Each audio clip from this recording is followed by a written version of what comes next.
Bonjour à tous et bienvenue dans ma vidéo de présentation pour la deuxième étape du Handmaster, un concours organisé par Sergent Guimauve. Le thème de cette seconde étape était forme.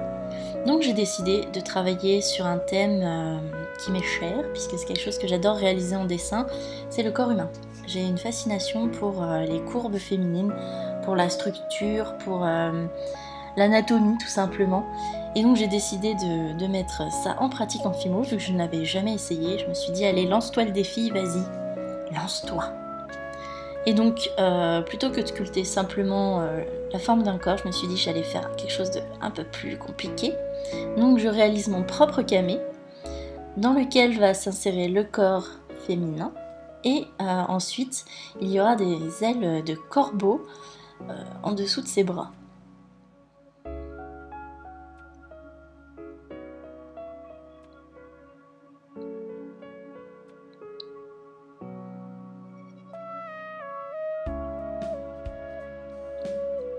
Je profite de ce petit instant là pour remercier vraiment toute l'équipe du Handmaster, Sergent Guimauve, tous les jurys qui ont vraiment beaucoup de boulot pour sélectionner tout ça.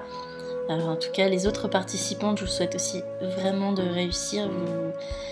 Vous avez vraiment du mérite d'avoir été sélectionnés. Bon, je suis très contente de voir tout ce qui a été produit. Je trouve qu'il y a vraiment eu du niveau.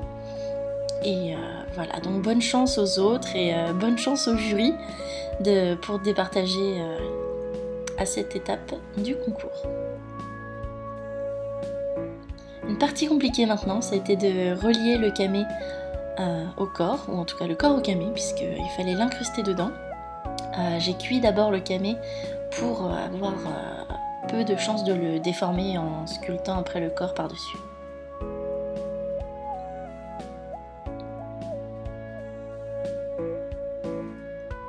Donc vous voyez, niveau outils, ça a été vraiment très rudimentaire. C'était des dotting tools, scalpel, des pointes, c'était vraiment des basiques. La couleur ne me plaisait plus du tout, en fait, puisque je trouvais que le brun était un peu trop sombre et faisait un peu glauque. Alors j'ai décidé d'appliquer du pastel sec blanc pour poudrer un peu le corps. Donc vous voyez, j'ai pas fait de tête finalement, j'ai pas fait de bras non plus, enfin de main, puisque je voulais vraiment rester sur l'idée du trophée et ne pas m'attarder sur une tête par exemple, qui aurait été un peu compliqué à faire, et je voulais faire quelque chose vraiment sur le corps humain. Maintenant je suis passée à l'étape des ailes, qui a été vraiment très compliquée, puisque ça m'a pris énormément de temps, j'ai dû le refaire plusieurs fois. Surtout qu'arrivé à cette heure-ci, il devait être bien 3h du matin quand j'ai tourné ça. Et donc j'ai tout sculpté à la main, chaque plume, ça a été une horreur. Mais le défi était vraiment de taille pour moi, puisque j'ai fait vraiment des choses que je n'avais jamais fait. Et je me suis vraiment bien amusée, le résultat final me plaît. Je trouve que c'est assez correct.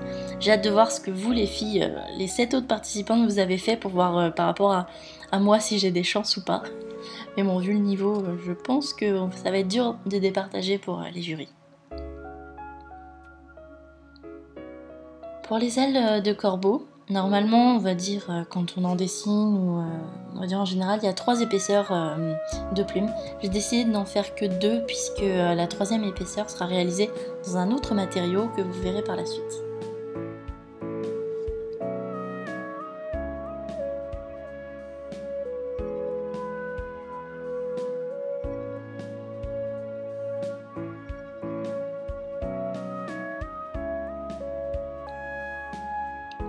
Suite à un petit problème technique, l'étape suivante a été un petit peu bouffée par mon appareil photo. Donc je vous explique, après avoir fini cette seconde épaisseur d'aile, j'ai mis du pastel sec bleu turquoise sur les plumes, sur le bout des plumes noires, pour ensuite assembler. Donc voilà, j'ai tout cuit. Et voilà la 3e épaisseur d'aile dont je vous parlais avec un autre matériau. Ce sont des petits sequins turquoise irisé vert que j'ai trouvé vraiment bien accordés au thème. Donc voici ma réalisation finale. J'espère que tous ces petits détails vous plaisent. Je vous fais des très gros bisous comme d'habitude. Bonne chance à tout le monde. Je fais des bisous comme d'habitude, vous savez bien. Je suis très stressée des résultats et puis on se retrouve très vite pour la suite peut-être. On croise les doigts? Allez, ciao!